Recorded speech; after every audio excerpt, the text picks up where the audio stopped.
Thank you. And now we'll go to a workshop. Again, I guess, Ms. Statter, you're up. This time it's Mr. Jackson. Mr. Jackson. Hello, Planning Commission. Just a moment. Hello. I'll pull up my slides. I know you've been put through a lot already, so we'll try to make this easy on you. Are you really outside? Oh, no, it's all a trick. Well, just this portion of it, at least. With Too bad. Look at our Norm Dix Government Center.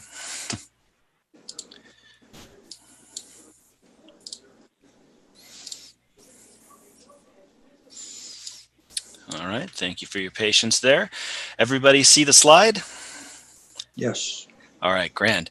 As Director Spencer had said, I'm Garrett Jackson. I'm a senior planner with DCD, and I'm joined here virtually tonight by Dan Nickel and Alex Capron from the Watershed Company. They're our consultants who are assisting the department with the Shoreline Master Program update, or as we call it, the SMP for short. You've gone through quite a bit with the comprehensive plan, so this presentation is supposed to be very high level, an introduction to the SMP update process. We're here for early education, and no decisions will be made tonight, as stated on slide number 1. Hopefully at the end of this, we'll have a good grasp on some shared terms that we can use later when we share some more draft information with you. Okay, so for slide number 2, we'll start with the most basic of questions. What is an SMP?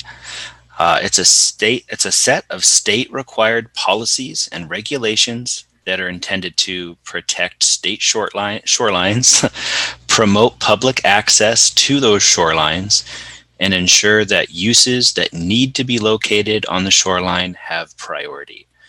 Think marinas and commercial fishing, stuff like that.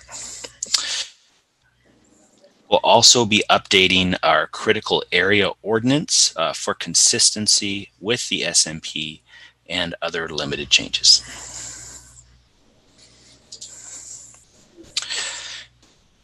On slide number 3, where does the SMP apply? It applies to the shoreline jurisdiction. So the shoreline jurisdiction is generally areas that are located within 200 feet of a high tide line, some larger lakes, some streams, and other exceptions. Examples of those in Bremerton that you'll be familiar with are Kitsap Lake or Lake Kitsap, as Commissioner Tiff pointed out, portions of the Union River and Gorse Creek, and all marine waters.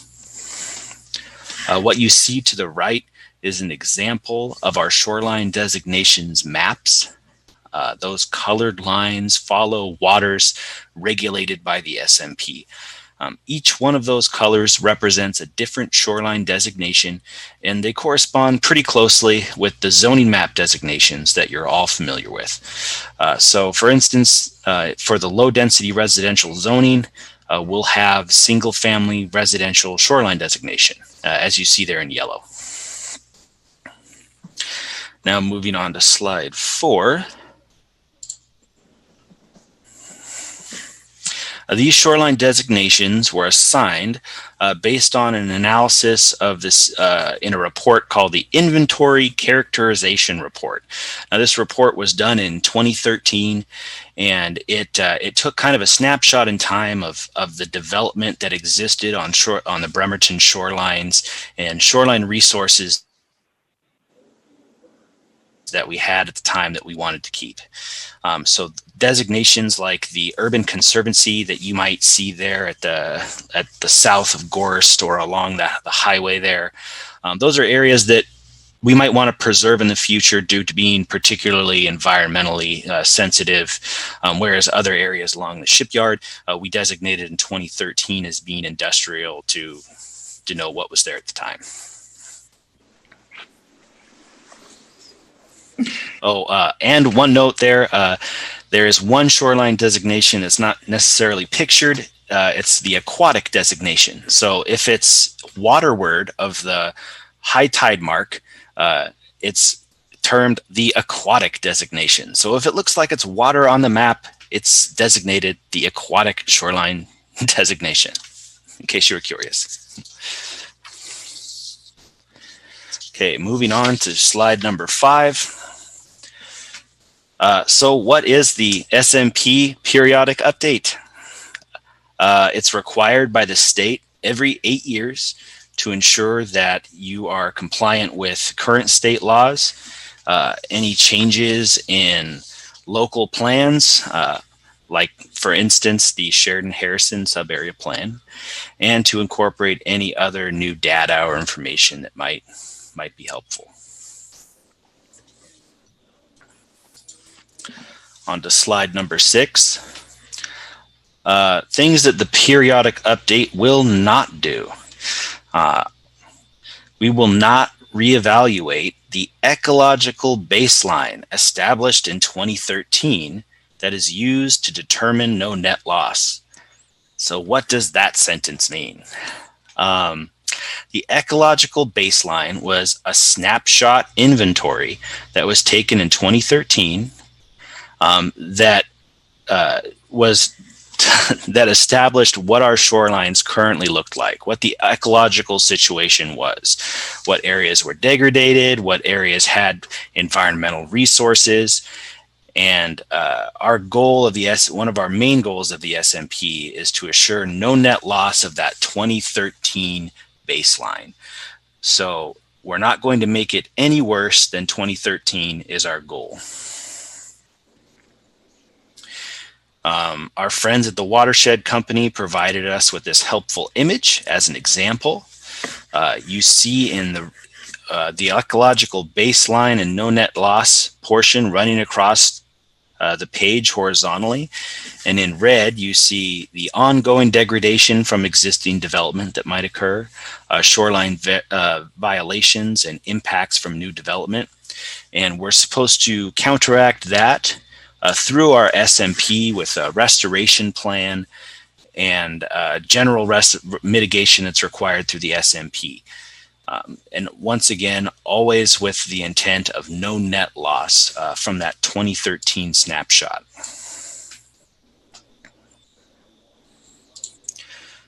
And on to slide number 7. The gap analysis report that was provided as attachment A to the staff report establishes what the city SMP and other critical area regulations can be improved in order to comply with the required update process. The gap analysis includes both the SMP and BMC section 20.14, which regulates other critical areas. So that gap analysis provided by the Watershed Company points out areas that the city has to improve upon in order to be compliant with the update process. Moving on to slide number 8. We'll be proposing a number of amendments, which we won't be going into in great detail tonight. Tonight is meant as a general overview, and we will be providing the Planning Commission with a full draft of the SMP at the next meeting. You've already had to digest a lot of information from the previous presentation, so we'll have the opportunity to talk the details out as the full draft is presented at the future workshop. That being said, here are some examples of the amendments that we're proposing. We're looking at amending the SMP definition section to be consistent with the state. For instance, there's an updated definition of floating residences that we'll be including. And we'll be moving definitions, which are currently located in the non-conforming section of our SMP to the definition section of the SMP. There's just some cleanup work that we're doing in general for the document, and that includes just moving some things around for reader ease. Right now, some definitions are not in the definition section, and so we're proposing to move them. We'll be updating the exemptions for shoreline substantial development permits, which are required for some development types. We'll be updating the exemptions list to be consistent with what's available from the state of Washington. We'll be updating the SMP to include a statement that our SMP doesn't apply to federal lands, because it doesn't. Right now, we don't have any statement in our Shoreline Master Program that says that the shipyard isn't part of our Shoreline Master Program, when in fact it's not, because we are creatures of the state and we don't regulate federal lands. And we'll also be updating some dimensional standards for some restoration projects. And once again, there'll be plenty of opportunity for the commission and the public to comment on a full draft of the SMP at our workshop. So, some proposed amendments to our critical areas ordinance. So we have some portions of the SMP update, and as part of that, we're opening the critical areas ordinance. It's located in BMC 20.14, and we'll be looking to clarify some existing buffer requirements for wetlands, so that's consistent with the Department of Ecology guidelines, and other minor amendments in order to provide some flexibility with fish and wildlife conservation areas. Okay, moving on to slide 10. So it's just a larger list of proposed amendments to the SMP. Some other examples include non-conforming structures, looking at the applicability of the code as it pertains to certain structures, and the proportionality of mitigation required in some of those cases. So we'll be taking a look at, if you're having a small addition, is the amount of mitigation that you're being required to provide proportional to your expansion. We're looking at revising the buffer reduction section of the SMP very minorly to ensure that we have achieved no net loss, and to clarify buffer averaging provisions. Right now we have kind of a complicated calculus on how to average your buffer with your neighbors. We're looking to make that a little simpler. And to align the SMP with the new Sheridan-Harrison sub-area plan, as stated before. On slide number 11, we're looking to update portions of the vegetation management plans. So a vegetation management plan is required with any new shoreline development, and it's basically a document that provides a snapshot of the vegetation that's currently located on your lot, and how you're going to mitigate for your development and add native vegetation to buffer areas on your lot. And we're looking to provide some relief from that code section for single family property owners. Another cleanup item, we're looking to consolidate all of the Shoreline Master Program policies into one chapter.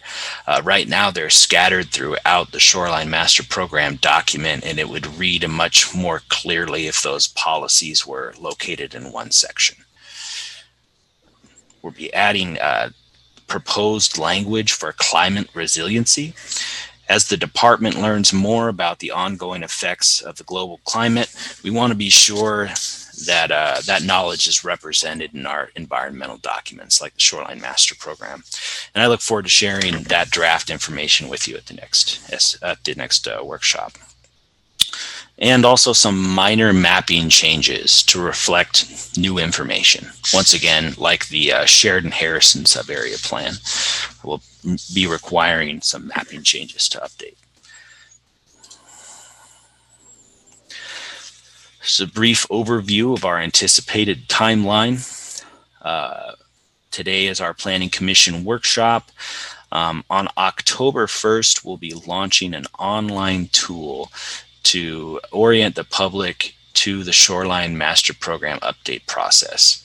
That starts on October 1st. Our next Planning Commission meeting will have a full draft, available of the SMP update, and that'll be roughly on October 19th. And And then later we would be having a joint ecology/city public comment period, and that'll be in November of 2020. So this, the SMP update process, we're doing that jointly with the Department of Ecology. The state has some specific requirements for us to accomplish, and one of those is a shared public comment period and later a shared public hearing. That public comment period will occur in November, and like I said, jointly with the Department of Ecology. And that public hearing would occur on November 16th. Submittal to Ecology for an initial determination on our compliance with our updates with ecology standards is going to happen somewhere in January of 2021. And the Planning Commission review and recommendation, if necessary, will occur early in that year also. And local adoption, we're thinking, would probably occur in spring of 2021. So all of these dates are tentative. We'll take as much time as we need with the Planning Commission and the public to work through this process. But that's what our initial timeline looks like.